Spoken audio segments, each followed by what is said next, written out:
Good morning. Today, our scripture lesson is found in Exodus chapter 2, verses 1 through 10. Now, previously, we've been going through the Gospel of Matthew, but on this particular Sunday, being Easter Sunday, I thought we'd focus on mothers today, and then we'll go back to Matthew the following Sunday. So our lesson today, in honor of our mothers, is found in Exodus chapter 2. Let us hear the word of the Lord. Now, a man of the tribe of Levi married a Levite woman. She became pregnant and gave birth to a son. When she saw that he was a fine child, she hid him for 3 months. But when she could hide him no longer, she got a papyrus basket for him and coated it with tar and pitch. Then she placed the child in it and put it among the reeds along the bank of the Nile. His sister stood at a distance to see what would happen. Then Pharaoh's daughter went down to the Nile to bathe, and her attendants was walking along the river bank. She saw the basket among the reeds and sent her female slave to get it. She opened it and saw the baby. He was crying. She felt sorry for the baby. "This is one of the Hebrew babies," she said. Then Moses' sister asked Pharaoh's daughter, "Shall I go and get one of the Hebrew women to nurse the baby for you?" "Yes," she answered. So the girl went and got the baby's mother. Pharaoh's daughter said to her, "Take this baby and nurse him for me, and I will pay you." So the woman took the baby and nursed him. And when the child grew older, she took him to Pharaoh's daughter, and he became her son. She named him Moses, saying, "I drew him out of the water." May the Lord add a blessing to the reading of his holy word.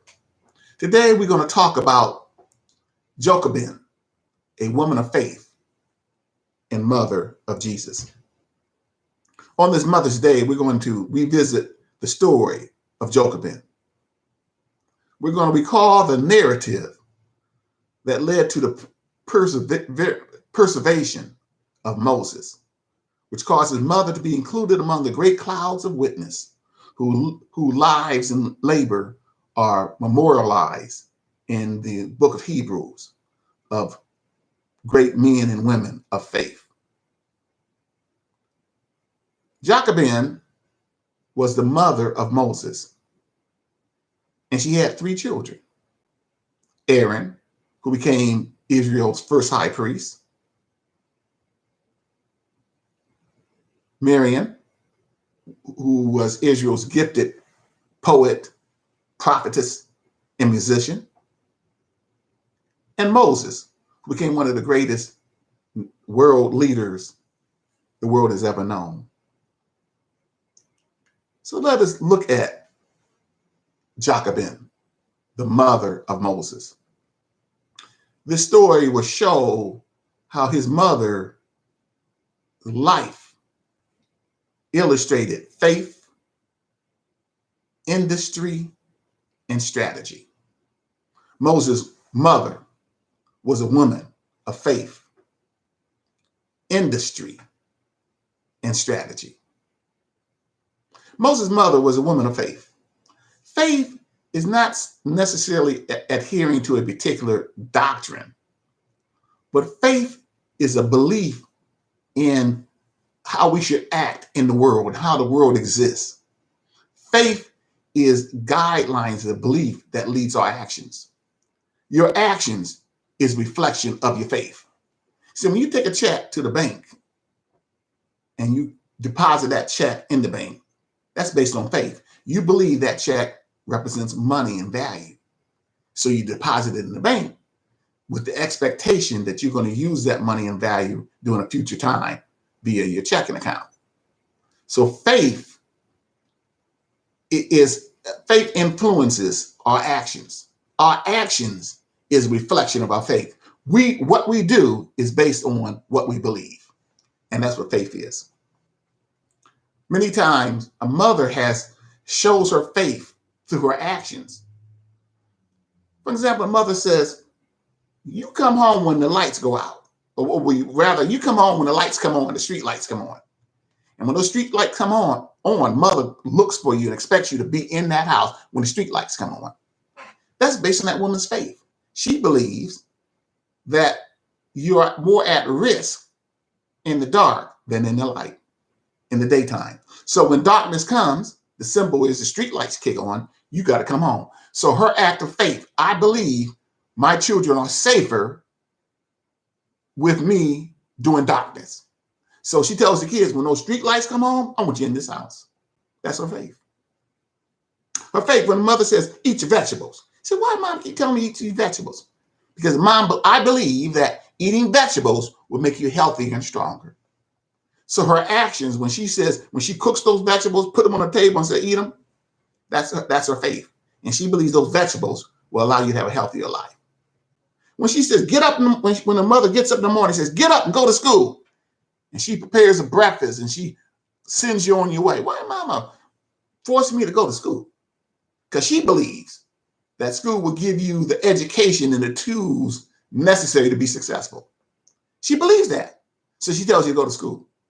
Listen to your teacher and do your homework. Why mom keep nagging me about listening to that crazy teacher and doing this arbitrary homework and calling in tutors and helping me with my homework assignments? Because again, she believes that education is very important.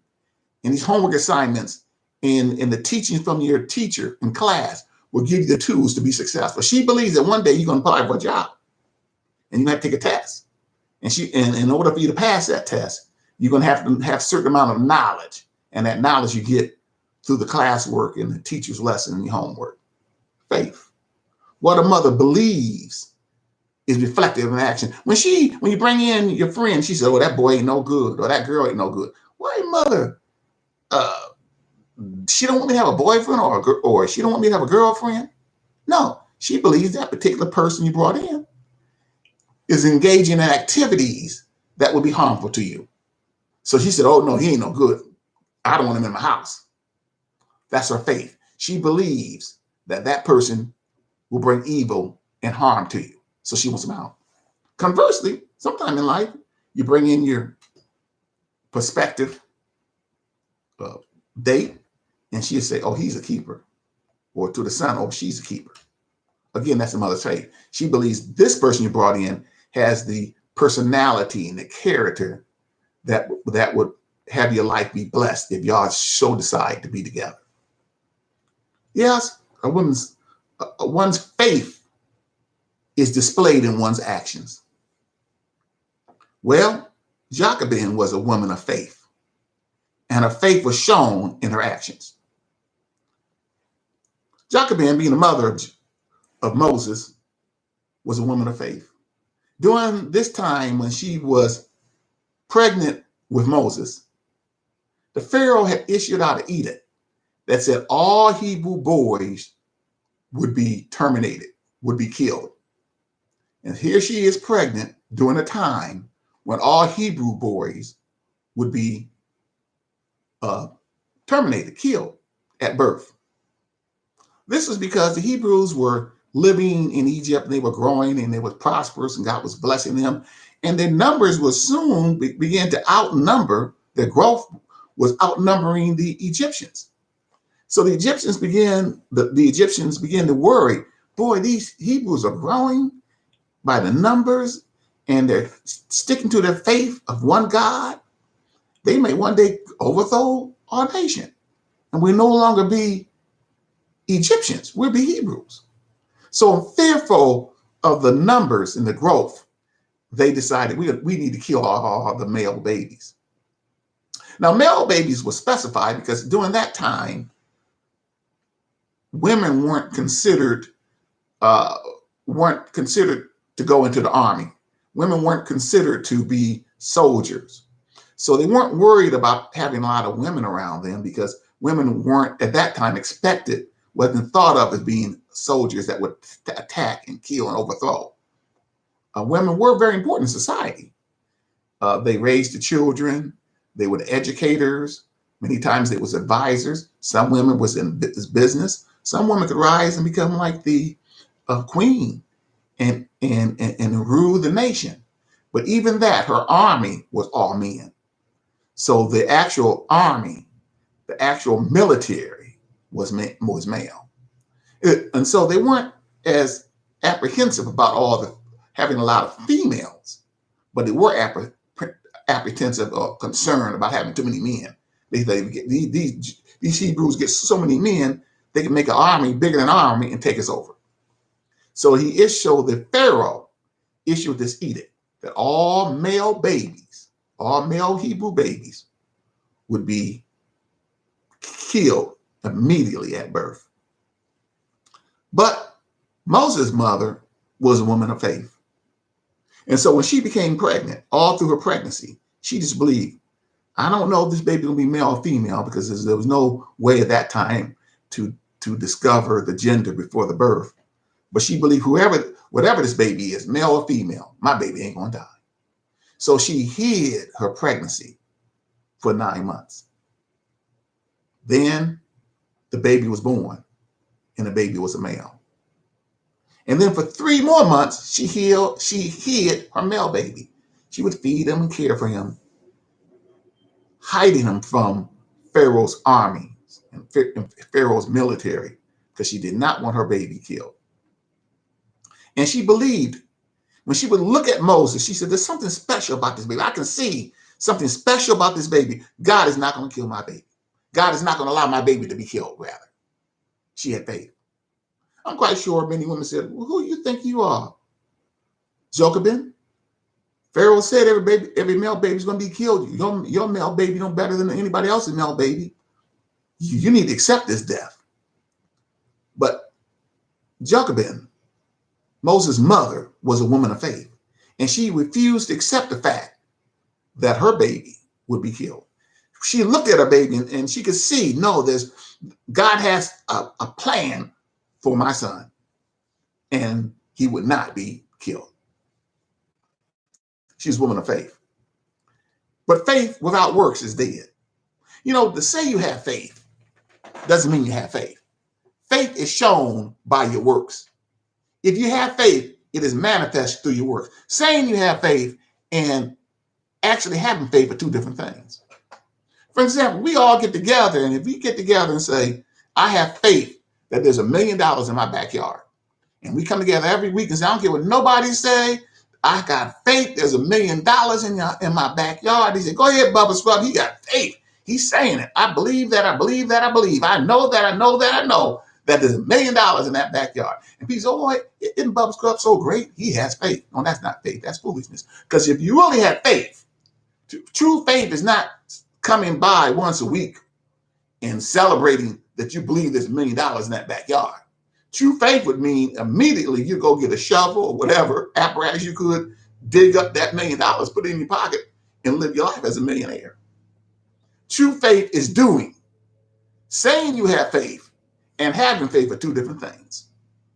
Moses' mother had faith. She said, my son is not going to die. Yes, Pharaoh got this edict that all males will die, but my son is not going to die. And she believed that so much that she hid her pregnancy for those 9 months. And then after he was born, she hid him for another 3 months, feeding and caring him, because she believed my son is not going to die. She was a woman of faith. But faith without works is dead.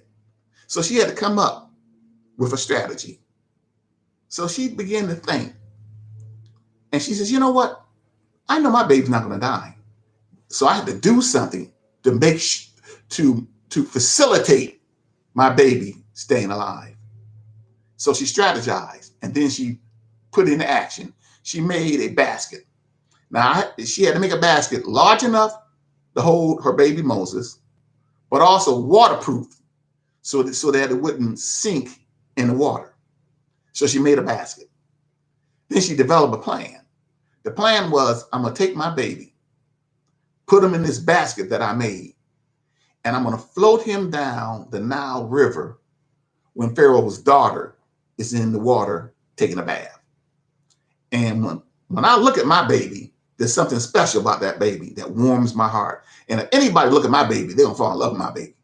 So I'm going to put Moses in this basket, and I'm going to put them in the Nile, and I'm going to let the Nile float them on down to Pharaoh's daughter. And while Pharaoh's daughter's in the water, she's going to look at my baby and she's going to fall in love with my baby because I got faith. There's something about my child that's going to allow him to stay alive. God has a special blessing, a special plan for my baby. So she did that. She made her basket. She waited for Pharaoh's daughter to enter the water to bathe. She placed the basket in the water and let it float down to Pharaoh's daughter. Meanwhile, Moses' mom also had a daughter named Myron. Myron's about 10 years old. And she told Myron, now you go down there and you watch, keep an eye on your brother Moses in that basket. Keep an eye.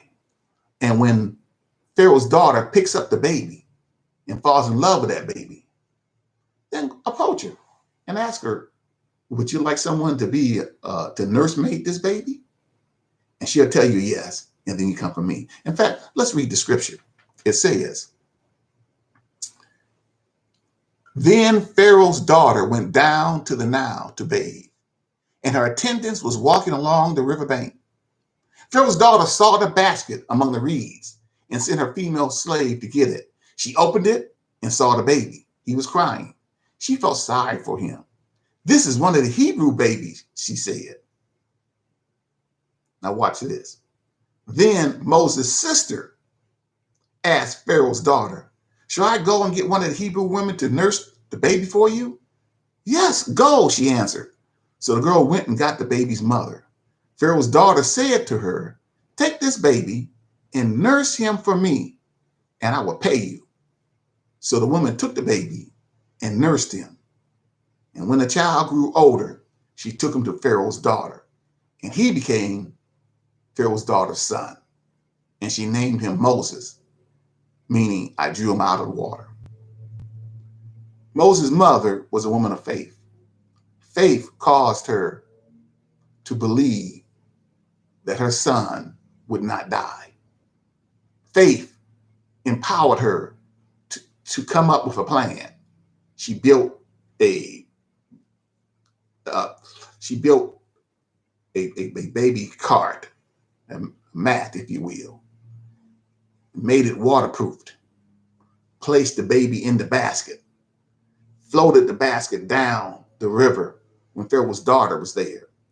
And by faith, she knew that Pharaoh's daughter would fall in love with her baby Moses.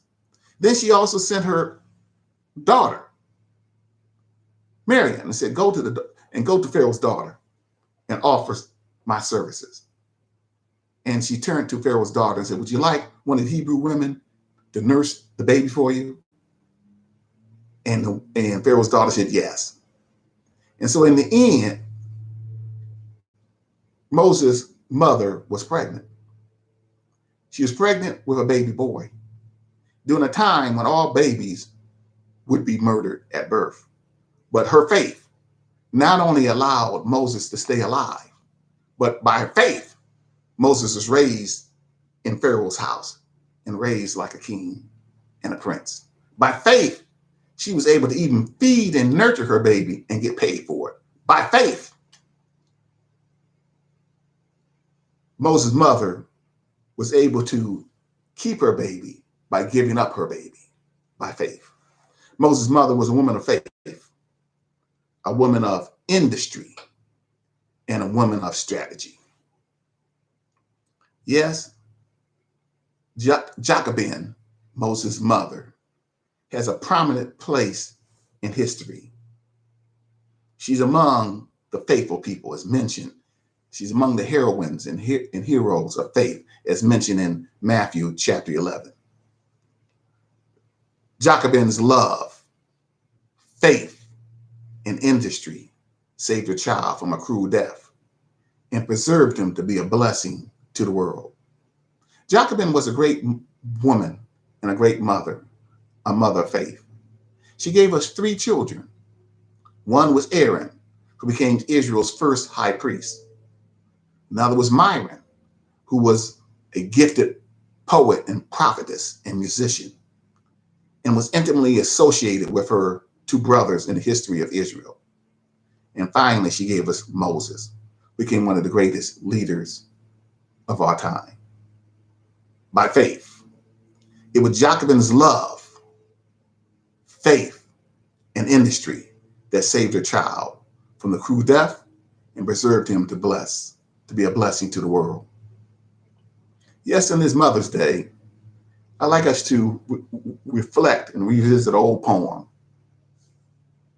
In this poem, I've changed a little bit of the numbers to make the numbers more update and modern. But let us hear the story. A little boy came up to his mother in the kitchen one evening while she was fixing supper, and he handed her a piece of paper that he had been writing on. After the mother dried her hands on an apron, she read it, and this is what the letter said. For cutting the grass, $20. For cleaning up my room, $10. For going to the store for you, $10. For babysitting my kid brother while you went shopping, $15. For taking out the garbage, $5. For getting a good report card, 4 A's, $3 for each A, $12. For cleaning up and raking the yard, $20. Total owed, $92. Well, his mother looked at him standing there. The boy could see the memories flashing through the mother's mind. She picked up the pen, turned over the paper that he had written on, and she wrote this on the back of the paper. For 9 months, I carried you while you grew inside me. No charge. For all the nights that I sat up with you, doctored you, ministered you, hugged you, and prayed for you, no charge. For all the trying times and all the tears you caused through the years, and I hugged you and nurtured you, consoled you, and no charge. For all the nights that you were filled with dread, and for the worries I knew were ahead, no charge. Or for the toys, food, clothes, even wiping your nose, no charge. When you add it all up, the cost of my love and service for you, my son, no charge. When the boy finished reading what the mother had written, there was big tears in his eyes. He looked up straight to his mother and said, Mom, I love you. And then he took his paper where he wrote his bill, and he wrote on it, paid in full. God bless you. This is Victor Frosch wishing you a happy Mother's Day. Peace and God bless. Victor Frosch at Christ Church Without Walls.